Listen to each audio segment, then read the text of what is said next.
G'day folks, welcome to this discussion of last Blitzkrieg. So this is not a review. I have not played through the full campaign. I've only played through one campaign, the southern campaign, so one map, quite large scenario. In my wrap I mentioned that it ran for about 20 plus hours, so it's a big scenario. And after playing Baptism by Fire and after playing this, I feel like I've got a pretty good sense of the Battalion combat series, and I wanted to talk about last Blitzkrieg. Now, for those of you who are not familiar with last Blitzkrieg or the Battalion Combat Series designed by Dean Essig, the title designed by Dean Essig, published by MMP, is a battalion scale game where you activate formations and you make what's called a snafu roll to see if they get a fail, a partial, or a full activation. If they fail, they can't do anything. If they get a partial activation, they get half movement and half artillery, and only one objective to place.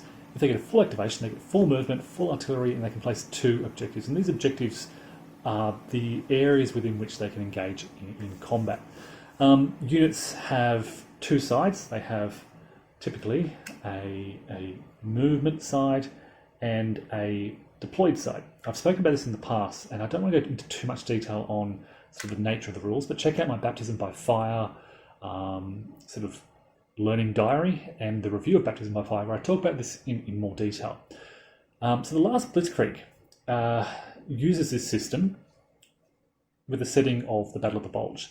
And as I've said, I've only played one scenario, a 1-map, 6-turn scenario that ran for about 20 hours.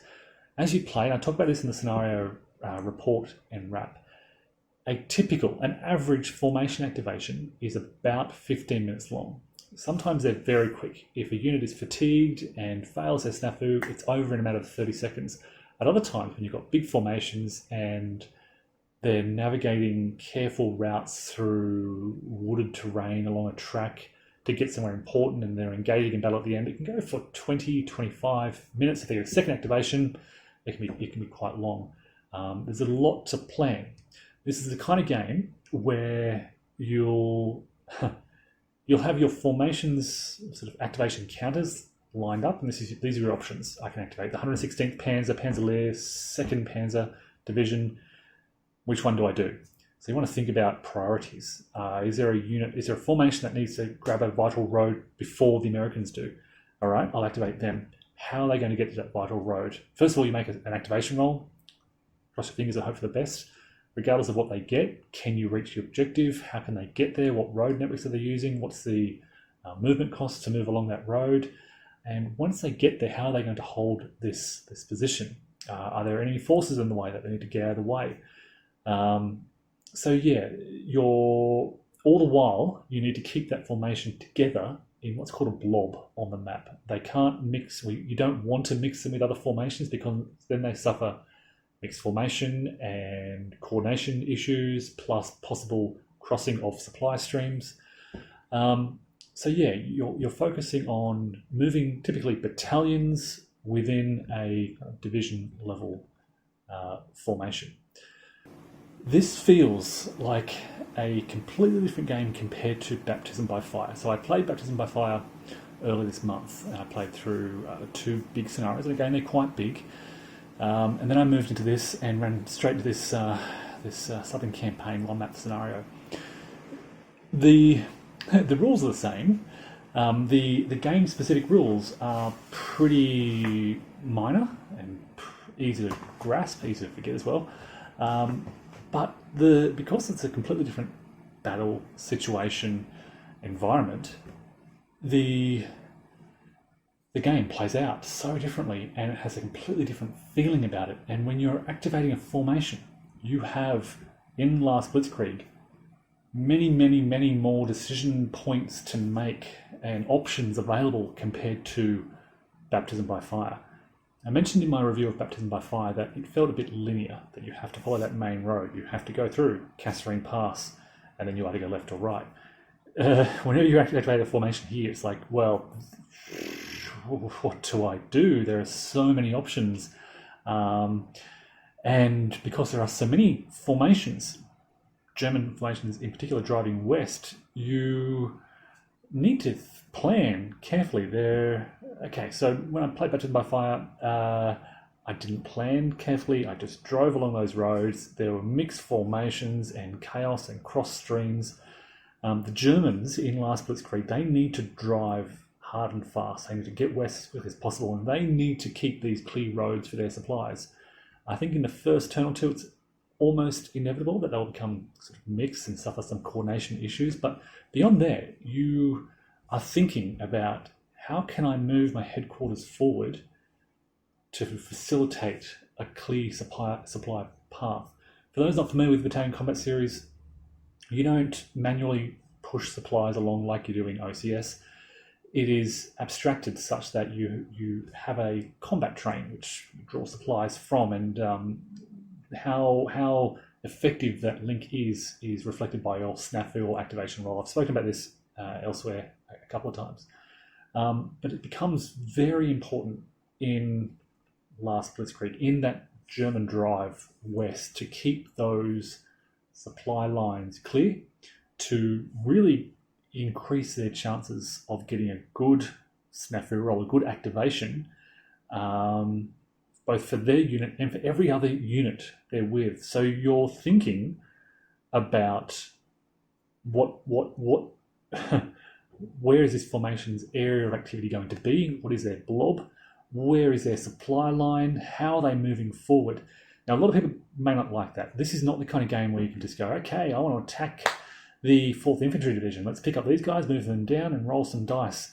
You've got to think, how am I going to supply these guys? How am I going to supply this attack? How am I going to keep this offensive rolling?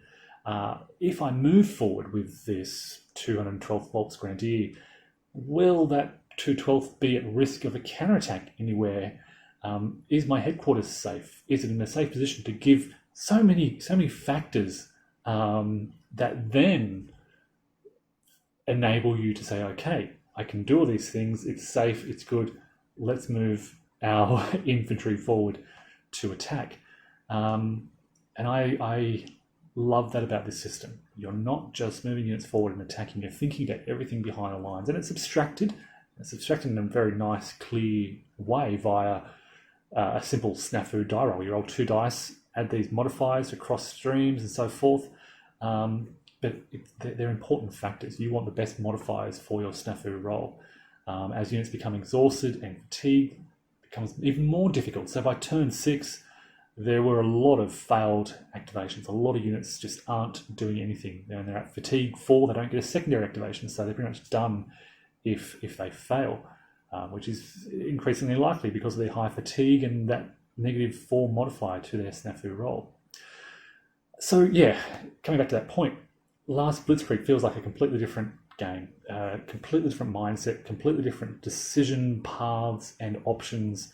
I will say, contentious point, it is a lot more enjoyable. I mean, I enjoyed Baptism by Fire, but the decisions that I'm making here, the really kind of fascinating, juicy, open decisions that I love to make in games. It's non-linear.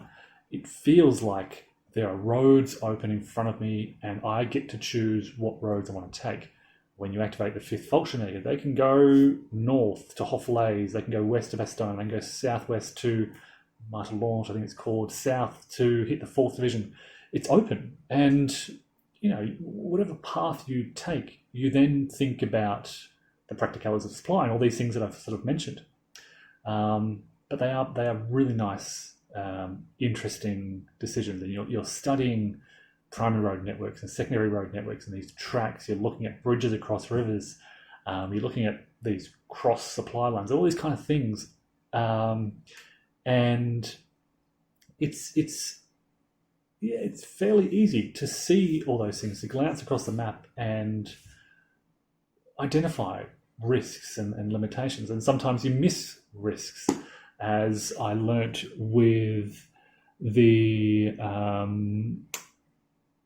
352nd Volksgrenadier, who were counterattacked by the 10th Armoured and had a big hole punched in their lines. So So you do miss things, but you make these decisions, you make these informed, really well-informed decisions, and live with the consequences. So I mentioned in my Baptism by Fire review, which spoke more about the BCS system, that combat uses mainly a combat odds differential. I'm kind of at a point now where I know in advance what odds I'm bringing to combat. I know how to set up a good defensive position. And that has taken some time. It's probably taken 40 plus hours of playing Baptism by Fire and last Blitzkrieg, the BCS system, to begin to develop that understanding. One of the things that makes this difficult is you're often, because there are different types of combat, you're not doing the same thing over and over again. So you might do a regular attack and you'll think about the modifiers for a regular attack, +2 for suppression, +1 for an assistance, +1 if it's a dual objective. Then you shift over to an engagement type of attack and the modifiers are different. Dual objective, if the target is standoff support, actual unit, real unit, and different outcomes as well. You're doing different things, or you might try to drop the support of a unit, or you might just barrage. So you're doing different things, but you're not doing the same thing. This is not unlike in most war games where you've got a CRT and it's the one combat system and you bring your odds in and you attack. In this Battalion combat series, there are different types of combat for different situations. Often you're maneuvering your units not to engage in combat, but to either set themselves for a future activation, to provide opportunities, to threaten your opponent in terms of their supply situation and stability of their position, not sort of threaten them. And you're looking at how you can undermine your enemy's supply. You're looking at their headquarters, you're looking at their combat trains, you're looking at the roads via which they are drawing that supply. My point here is that it's not just combat. Formation activates and they get at most 2 objective markers. Those markers provide a 2-hex radius around which your units can attack, but typically your attacking options are relatively limited. Typically, on an average formation activation, you're attacking once or twice, and that might be a shock combat or a regular combat, or it might be an engagement. Sometimes, around the Siege of Bastogne, you try to get all these attacks along the line, but even then, there might be 2 or 3 big attacks and then a couple of preparatory engagements. Because you're doing those different types of attacks, and it's not repetitive, and there's lots of different rules to consider, it takes time, I think, to develop that understanding of those different modifiers in those different situations and what to do in different situations. I'm at a point where I am certainly looking to disengage support, and I wasn't doing that 20 hours ago. I'm at a point where I'm weighing up the options of a frontal assault versus trying to go around the enemy, and I'm better able to judge what the best option there is. So the point I'm trying to get to here is that it's a relatively easy series to get the basics down of, but it's taken me 40 hours to get to this point, and I'm still making mistakes. My biggest frustration with this series is me making mistakes, and I'm making really clumsy mistakes. And I mean, this is not, like I said, it's a 48-page rule book. I've mentioned that it's a kind of a heavy game, but on the lighter end of heavy. I found it relatively easy to get the flow of the game, to understand how things work, but because of those different options, because things are different, when you've got a prepared defense, there are different rules. When you've got a partial activation instead of a full, there are different rules. When you're doing shock combat instead of a regular combat, regular attack, there are different rules. And those variations, the many variations to the situation, causes me to make mistakes. I don't want to blame the game. I'm blaming myself here, that sort of in my head I'm like, okay, I'm doing a regular attack here, these are the modifiers. I'm doing a regular attack here, these are the modifiers. I do an engagement here, these are the modifiers. If I return back to a shock combat, these are the modifiers. And it's just that switching back and forth that causes me to sort of make a mistake where I forget something. You're doing so many full activations early on that when you do a partial activation, I forget about the half movement rates or the halving of artillery. And I know the rule. I've read the rule book several times, many times. I know it, but you just forget it because you kind of get in this pattern of full movement. When there's a mud turn, trucked movement is halved. And I think the first time that happened, first time there's a mud turn, I forgot about it completely, and so trucks are moving at full movement speed. Those little things that I get frustrated at myself for forgetting those modifications to the rules. There are some sort of edge cases. Screen units, basically a reconnaissance unit providing a screen, are just rare, and I keep having to flick to the page on screen units. But yeah, that's one of my biggest frustrations. As I look at the map, my other big frustration is the messy administrative counters. There's no clear place for these. And when you've got a busy situation, as there often is, there are counters all over the place, and you're constantly moving around the headquarters administrative counters. Things like their attached artillery, fatigue, prepared defences, coordination markers, support. I mean, you can have, the most I've got here is 5 attached to the 4th and the 101st Airborne. They also have 5 markers attached, but some of those supports have losses, so they've got markers below them. If they suffer coordination, that's a 6th marker. That's kind of messy, and a lot of people have suggested solutions. Some say stack the counters up, just put them on the headquarters, but then you can't see it as a glance. And the other mistake I had long made was forgetting about support attached to units. So you need to look at the headquarters and see what support they have attached, because that support is in effect present with all of those infantry and formations throughout the formation. So I tried stacking them. When there's a small number of counters, I will stack, but generally you really need to fan them out, and then they're always getting in the way, and it's just, kind of frustrating to have to keep moving these counters around. The best solution that I've seen, tabletops, the tabletop edge has a few good videos demonstrating these. He has printed off the headquarters cards, and these are small cards about this big, where they have the headquarters marker, and you put all these tokens on that card. I have ordered a set myself.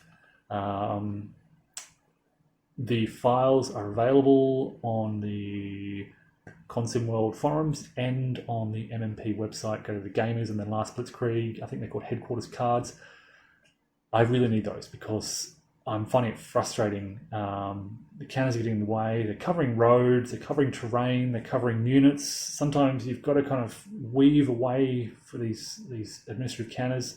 And yeah, I think having these cards either at the base of the map or on the map just off to the side would be a better way to manage that. It's my one I guess criticism of the game. It's not my fault, it's the game's fault. But look, as I've said, this experience of playing just this one map scenario has been amazing, and it's amazing how it captures the feel of the Bulge. It captures the feel that I don't think any other game. As I said, one of my favorite games is Ardennes 44, but this is rivaling it. I don't want to say it's better. It's more complex, it's heavier, it's more detailed. There are more roads, which is what I like. There are more things to consider, and that creates, for me, a really much more interesting experience. There are moments in Last Blitzkrieg where there's more enjoyment than Ardennes 44. There are other moments when I'm making these rules errors where I'm frustrated myself, and I'm flicking through the rulebook trying to find an answer for something. And that's part of the course with heavier games. You're going to have greater complexity, inevitably, some greater frustration with grasping the rules. So it's a big journey. And for anyone thinking about jumping into it, just be prepared for that long learning curve. Easy to get the basics, I think, I'd argue. Relatively easy to understand, to grasp the basics. But to get to a point where you're really flowing, I don't know if I'm even there yet. Check out my live playthroughs to see. I try to talk about my decision-making processes and what I'm thinking about. Though I will acknowledge that the mistakes are relatively easy to correct. You can generally kind of, it's either, the mistakes are usually a unit took a step loss when they shouldn't have, or they retreated when they shouldn't have, and I can just move that back. The rulebook is brilliant, and support for this whole series is amazing on Console World, on YouTube, Board Game Geek. The index, every rulebook should have an index like this. This is, beyond any doubt, the best rulebook index I have ever encountered. 48 pages, but as I've said many times, whenever I need to find something in here, it's a matter of seconds. If I want to find, let's do a test. If I want to find information on screening units, I know kind of, well, I know immediately kind of where it is. It's towards the back here. Screening. What about support, something or other? If I go to S for support in the index, support setup 1.0F, it's there. So it's quick to find answers to your questions via this rulebook. So there's probably a lot more I could say, but like I said, this is not, I didn't want this to be, I'm not calling it a review. I just wanted to kind of share my impressions after one scenario, one very big scenario. It's amazing how much this game packs into a 122 by 34 inch map scenario. There were so many fascinating decisions along the way. Check out my session report wrap of that scenario 5.4, the Southern Campaign. It's just, yeah, quite remarkable. And as I said, that's just 1 out of 4 maps for the first 6 turns, and it felt huge. And so that's why I wanted to stop now and kind of share my thoughts. I've just finished this tonight, so wanted to get something down and kind of report how I'm feeling about it all. Just to summarize and wrap this all up, Battalion Combat Series is certainly just a new gaming experience for me. No other game quite does what this does. I've played OCS. A few people have made comparisons with OCS elsewhere. It's been a while since I've played OCS. It's probably the closest. But for this kind of scale, yeah, you're thinking about all these things at once. I keep saying this beautiful blending of ideas, and which you're kind of contemplating as you're making these decisions about your formations and what to do with them. And that's what I really love about game design and gaming, having sort of all this information and kind of synthesizing it to make kind of really important decisions, and then laying a plan and then seeing how that works out. So yeah, if that's kind of the type of gaming you like, highly recommend the last Blitzkrieg. That is, again, DNSig design, published by MMP. Check it out, and thanks for watching.